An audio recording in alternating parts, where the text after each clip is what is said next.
Saudi আরবে সকল ধরনের সভা সমাবেশ বিক্ষোভ এগুলা সম্পূর্ণরূপে নিষিদ্ধ। আসসালামু আলাইকুম, আশা করি সকলে ভালো আছেন। আপনাদের সুস্বাস্থ্য এবং দীর্ঘায়ু কামনা করছি।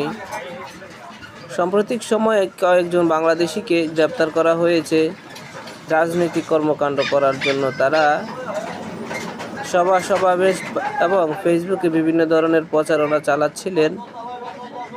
যারা বাংলাদেশি আছেন তারা এই বিষয়গুলো খেয়াল রাখবেন এবং কোনোভাবেই সমাবেশ রাজনৈতিক কর্মকাণ্ড থেকে সবাই বিরত থাকবেন। সৌদি আরব শুধুমাত্র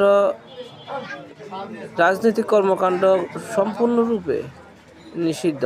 এখন আপনারা যদি এগুলা করেন সৌদি আরব যাইয়া, তাহলে আপনারা গ্রেপ্তার করবেন, আপনাদের পরিবার বিপদে পড়বে, আপনারাও বিপদে পড়বেন। তো যারা এই ধরনের কর্মকাণ্ড করতেছেন বা করার চিন্তা ভাবনা করতেছেন তারা বিরত থাকবেন। ধন্যবাদ সবাইকে।